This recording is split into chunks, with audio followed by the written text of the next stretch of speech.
नमस्कार। स्वागत है आप सभी का द इकोनॉमिक सॉल्यूशंस में। तो यहाँ पर हम डिस्कस करने जा रहे हैं एंट और ड्रैगन के बारे में। तो यहाँ पर स्टार्टिंग में हेडलाइन भी है कि ant bite dragon and dragon sweat ant. So चींटी ने ड्रैगन को काटा और ड्रैगन ने बहुत बुरी तरह से मारा चींटी को।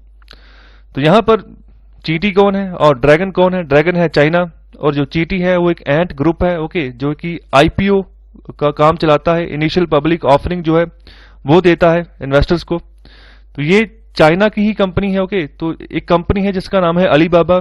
ये एक ई कॉमर्स प्लेटफॉर्म है, ओके, काफी बड़ा प्लेटफॉर्म है चाइना का, ओके, जिसके की फाउंडर है जैक मा, ओके। तो उन्हीं के अंतर्गत एक कंपनी है उनकी जिनका नाम है एंट ग्रुप आईपीओ, ओके।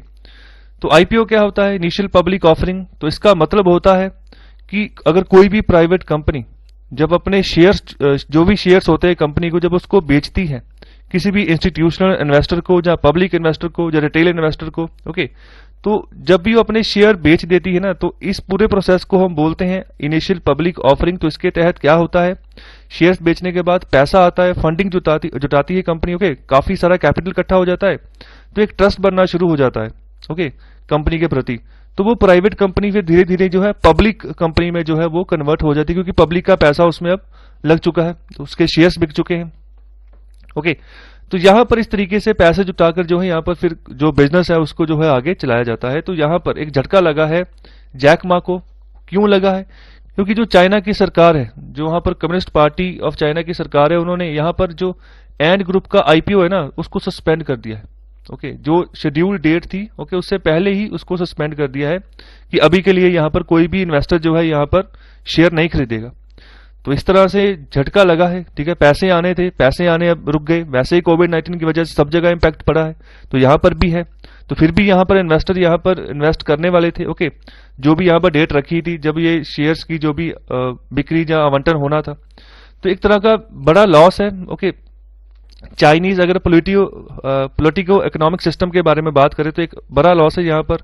और जो ग्लोबल इन्वेस्टर कम्युनिटी है, ओके, तो वो अभी उनका जो ट्रस्ट है ना वो सही नहीं अब रहेगा, अब कम होता जाएगा। जब भी सरकार इंटरवीन करेगी ना कहीं पर भी किसी भी इकोनॉमिक प्रोसेस में, तो वहां पर ग्लोबल इन्वेस्टर 100 बार सोचता है। तो उनकी नजरों में अभी यहाँ पर जो है चाइना का जो इकोनॉमिक सिस्टम है, पॉलिटिको इकोनॉमिक सिस्टम है, वो सही नहीं है, ओके। क्योंकि लास्ट मिनट में आके यहाँ पर जो है पोस्टपोनमेंट कर दिया है कि आईपीओ जो है अब अभी जो शेयर्स है वो आपने नहीं बेच सकते। तो यहाँ पर कंज्यूमर प्रोटेक्शन की बात कर रहे हैं, ओके। तो जो रेगुलेट यहाँ पर जो भी इनकी एजेंसी कर रही है चाइना की, तो कंज्यूमर प्रोटेक्शन की यहाँ पर ध्यान रख ही नहीं रहे, ओके। अपनी मनमर्जी कर रहे हैं जो इनके मन में आता है, जो भी China communist party of China के जो लोग हैं वहां पर। तो यहाँ पर कई बार हम कंपैरिजन करते हैं ऐसे मैटर्स को इंडिया और चाइना के साथ भी। तो अगर इंडिया का रेगुलेटरी सिस्टम की बात करें तो काफी स्टेबल है और प्रेडिक्टेबल भी है, ओके, कंपैरिजन अगर करें हम इंडिया और चाइना के बीच में। यहाँ पर एक थोड़ी सी छोटी सी स्टोरी मैं यहाँ पर शेयर करना चाहूंगा अलीबाबा के जो फाउंडर हैं जैक मा के बारे में।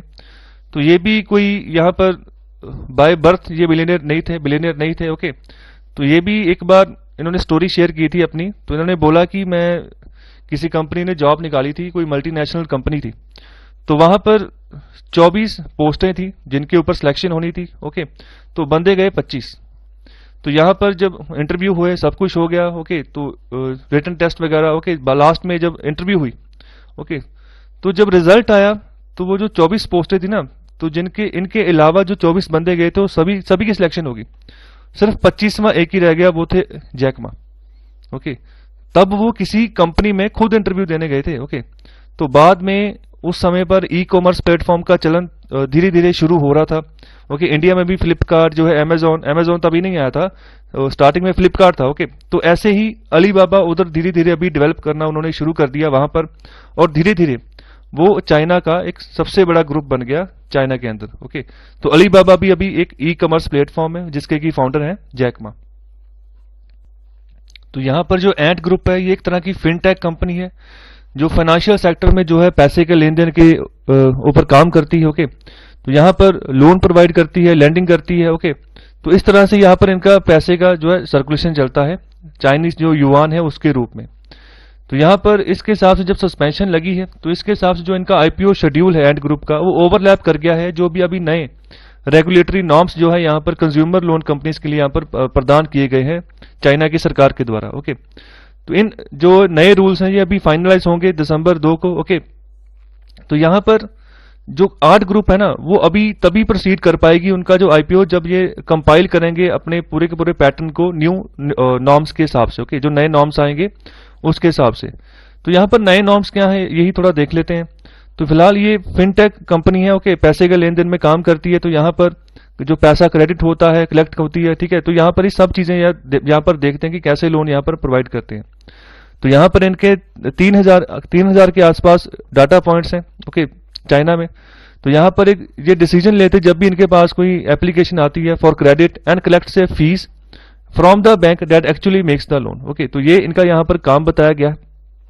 ओके, तो यहाँ पर क्या होता है जितना भी इनका नेटवर्क है ना, मतलब जितना भी इस पूरे एंड ग्रुप का नेटवर्क हुआ इकट्ठा हुआ, मतलब जितना भी पैसा इनका इकट्ठा होता है, तो उसमें से सिर्फ ये 2% जो है ना अपनी रिकॉर्ड में रखते हैं। ओके, 2% जो है, जैसे यहाँ पर 2 ट्रिलियन युआन वैल्यू की बात की गई, इतना लोन जो है कंज्यूमर्स को या छोटे बिजनेस को यहाँ पर जिन्होंने बांटा है। ओके, लेकिन यहाँ पर क्या करते हैं, यहाँ पर सिर्फ 2% जो है अपने पास रख रहे हैं, बाकी सारा जो है ना वो सर्कुलेशन के ऊपर है, मतलब जो इन्होंने बांट दिया है। लेकिन जो नए रेगुलेशंस हैं वो कह रहे हैं कि आपने 30% अपने पास रखना है। ओके, अपने पास जो है 30% का आपके पास होल्ड होना चाहिए, बाकी का जो 70% है वो आप जो है बांट सकते हो, सर्कुलेशन में रख लो। तो नए नॉर्म्स के हिसाब से इनको इस हिसाब से अब चलना होगा। ओके, 2% की बजाय अभी इनको 30% का होल्ड रख के चलना होगा अपने पास। ओके, तो सिर्फ यही चेंज जो है नए नॉर्म्स के अकॉर्डिंग किया गया है, जिसकी वजह से एक तरह का झटका यहां पर लगा है। ओके, देखो कोई भी अगर नॉर्म्स चेंज होता है ना, तो जो एक फ्लो बना होता है इकोनॉमिक वे में, तो उसमें डिस्टर्बेंस आती है।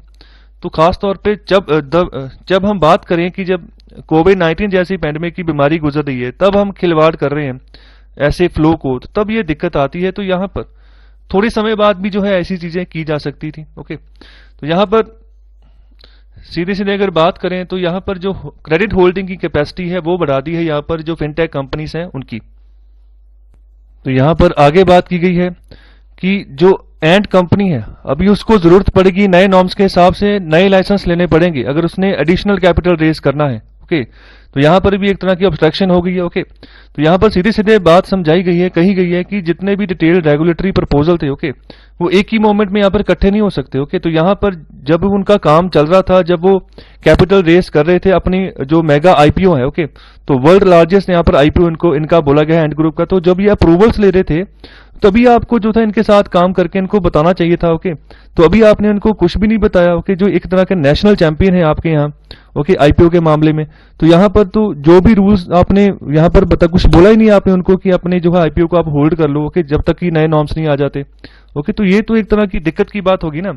इतना बड़ा ग्रुप है जिसको आपको कम से कम थोड़ा सा इंटीमेशन यहाँ पर देना चाहिए था जब वो अपने प्रोसेसेस के लिए फाइल कर रहे थे। ओके, अप्रूवल ले रहे थे आपसे। ओके, तब क्यों नहीं आप बोले। तो यहाँ पर जैकमा जो है उन्होंने क्रिटिसाइज किया है इन रेगुलेटर्स को कि आपकी अप्रोच जो है ना आने वाले समय में जो ये फिनटेक कंपनीज है वो आप उनके लिए सही नहीं है। ओके, अगर आप इस तरीके से काम करोगे तो ग्लोबल इन्वेस्टर का ट्रस्ट टूट जाएगा। ओके, अगर इन्वेस्टर का ट्रस्ट टूटता है तो इकोनॉमी को चलाना बहुत टफ हो जाता है। अगर किसी जगह किसी ने इन्वेस्ट किया है तो अगर डोमेस्टिकली इन्वेस्ट हो जाता फिर जरूरत क्यों पड़ती ग्लोबल इन्वेस्टर की। ओके, तो इंडिया की सिचुएशन भी ऐसे ही है। इंडिया को भी अच्छे खासे जो है ना ग्लोबल इन्वेस्टमेंट की जरूरत है अभी, क्योंकि इकोनॉमी को दोबारा हमें सही करना है।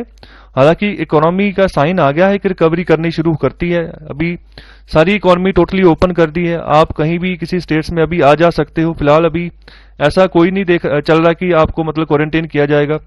तो इकोनॉमी दोबारा से ओपन हो चुकी है, तो आने वाले समय में इकोनॉमी हमारी रिकवर कर लेगी।